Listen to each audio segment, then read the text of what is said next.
Viewers, आपको channel में खुशामदीद कहते हैं। आज हम ककड़ी के बारे में डिस्कस करेंगे। इसका इंग्लिश नाम लॉन्ग कुकम्बर है। इसका आम इस्तेमाल होने वाला नाम तारबी है। इसको तारबी कहा जाता है। ककड़ी भी इसी का नाम है और लॉन्ग कुकम्बर भी इसी का नाम है। इसका साइंटिफिक नाम या लतीनी नाम क्यूकुमस मिलूवर यूटिलिस्मस है। ककड़ी का रस लेने से पेशाब ज़्यादा बनता है और पेशाब ज़्यादा मकदार में आता है। गर्मी से होने वाली पेशाब की तकलीफ़ में ककड़ी काट कर चीनी डालें, फिर इस पर नींबू निचोड़ कर खाएं।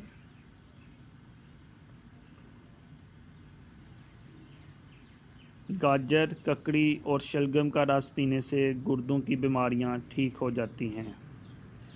अगर कोई बाल लंबे करना चाहता है तो उसके लिए ककड़ी एक बेहतरीन है। ककड़ी में सिलिकॉन और सल्फ़र ज़्यादा मकदार में मिलता है जो बालों को बढ़ाता है।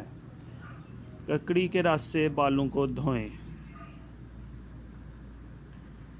ब्लड प्रेशर के जो मरीज़ हैं उनके लिए भी ककड़ी बेहतरीन है क्योंकि इसमें पोटाशियम अंसर बहुत मिलता है। ककड़ी का रस हाई ब्लड प्रेशर और लो ब्लड प्रेशर दोनों हालतों में ही पीना मुफीद है। ककड़ी छिलके समेत कच्ची ही खानी चाहिए। ककड़ी पर नमक ना डालें। ककड़ी खाने से निज़ाम-ए-इंहिज़ाम अच्छा रहता है।